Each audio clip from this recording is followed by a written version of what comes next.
And do not overhype 3D printing was for the final remark by Joseph. Actually, the next speaker is going to overhype it a little bit. Because actually, the point is that, I mean, he has not a regular 3D printer, he has a huge 3D printer to print like coral reef or even houses on the moon. You can think, as Elton John John Lennon said, he's a dreamer, but maybe he's not the only one. He's a great friend of mine. Please welcome Enrico Dini.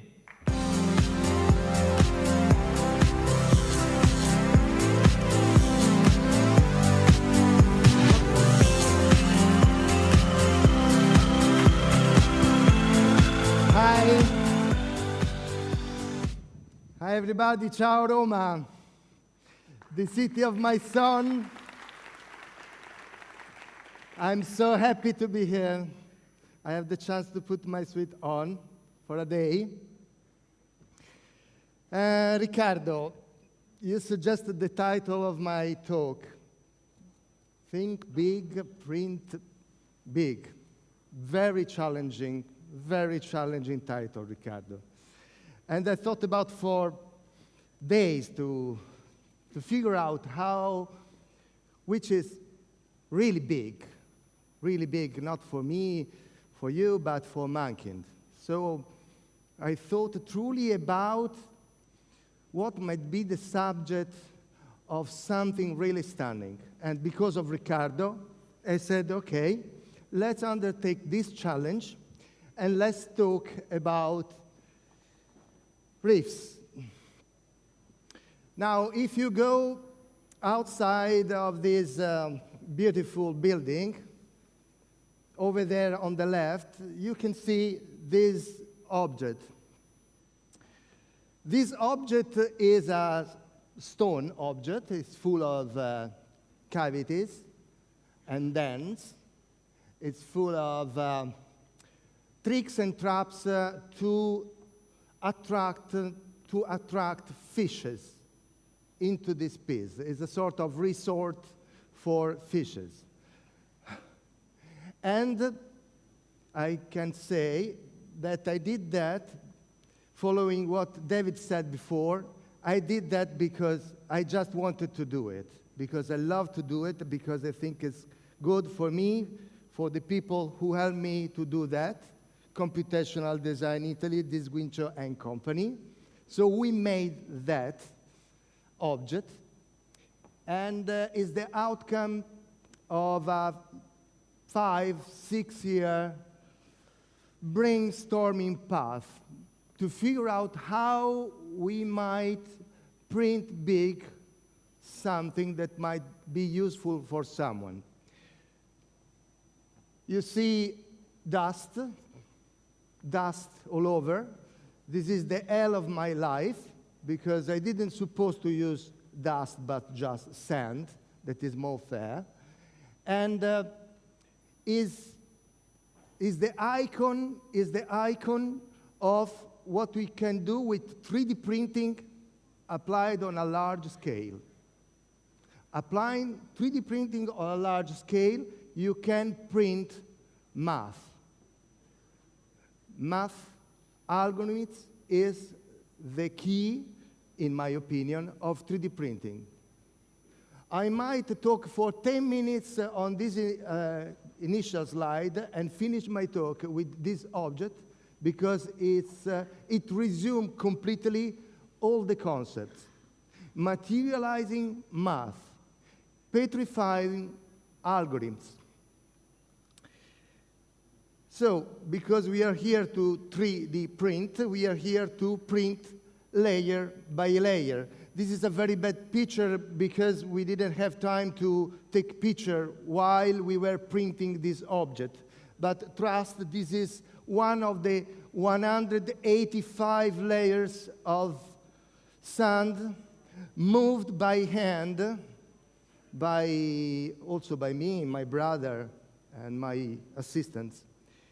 Very tiring job, very dusty job, labor-intensive, because the printer that you see at work was just a prototype, a running prototype, nothing more than that.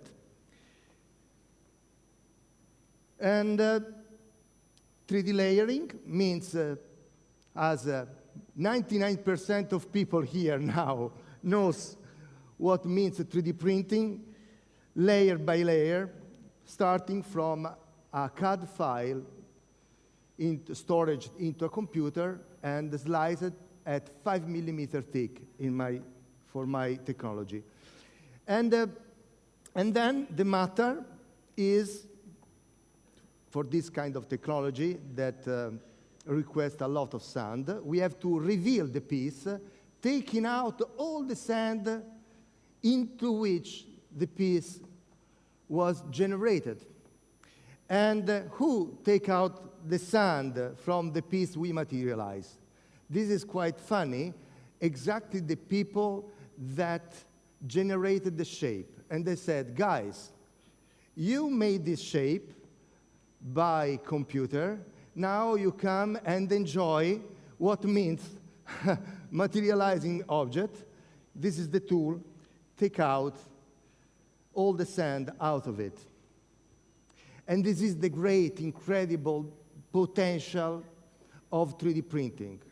Printing, manufacturing things that are impossible to do with other techniques. And we can say that today, never the brain has been so close to materialize what is the subject of his thoughts.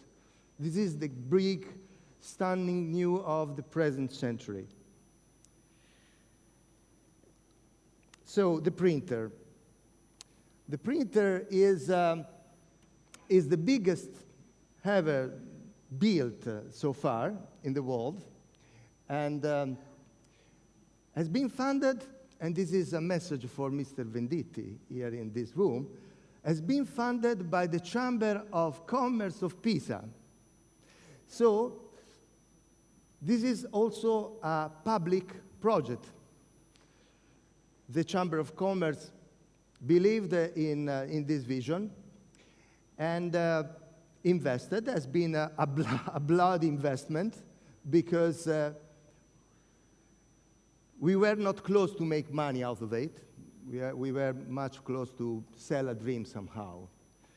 And over the past 3 years at our warehouse, passed a lot of people to see what's going on in Pisa, apart the Leaning Tower.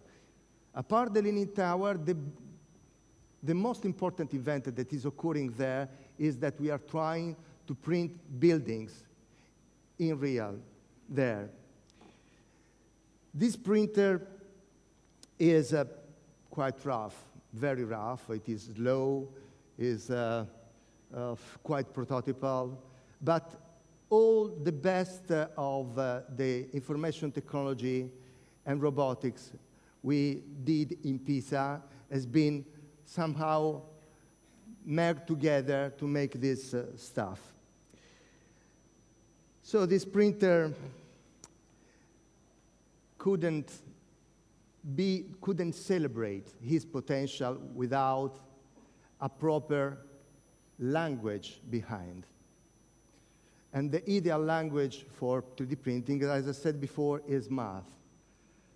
Math and harmony. Math and harmony.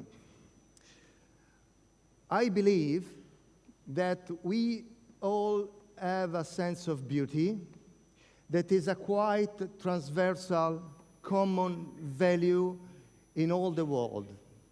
What is beautiful? In my opinion, as I guess in most of the people, beautiful is something related to harmony. And harmony is something related to math, because we are the outcome of a script.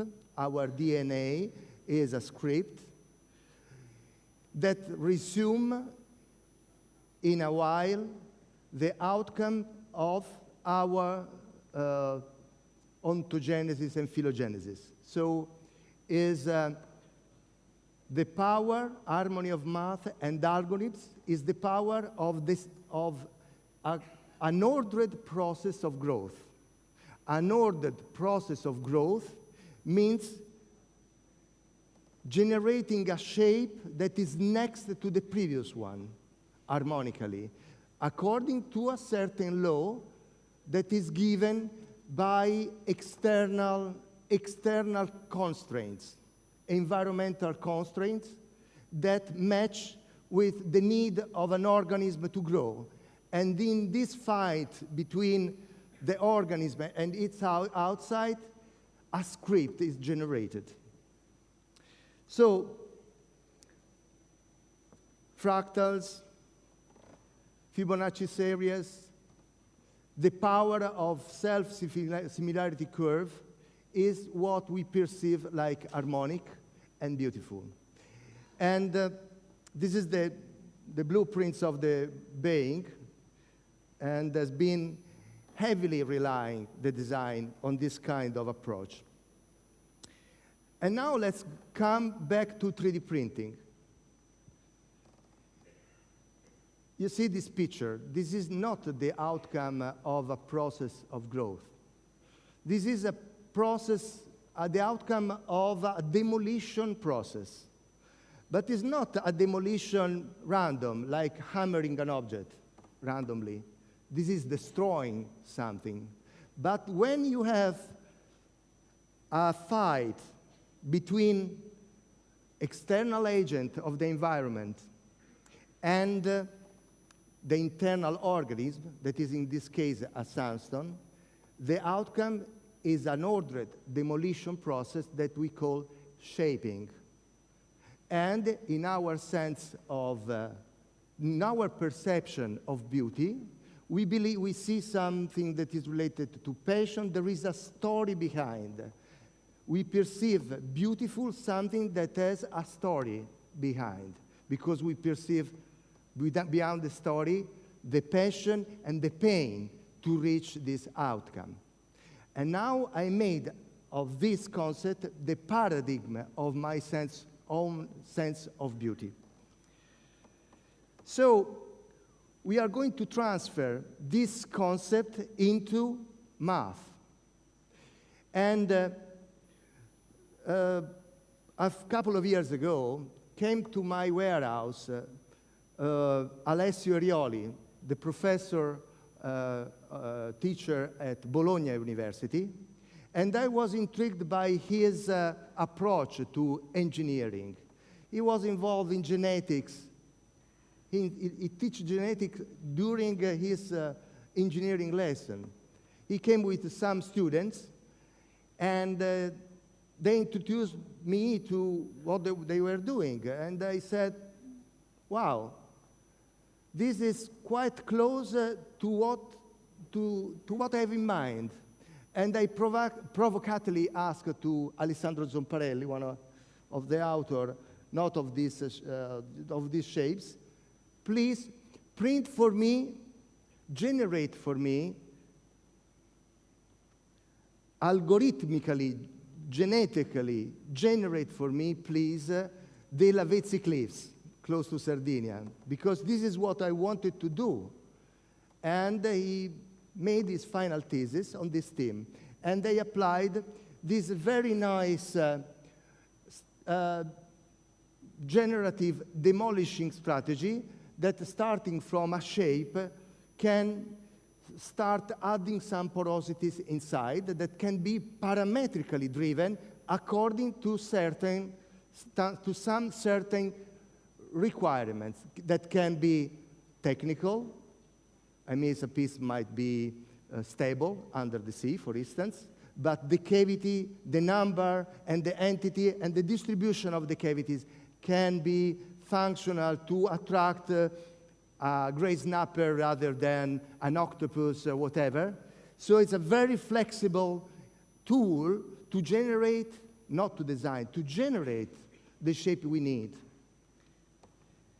And this way, we can create a dimensional shape that can be scaled up as much we want.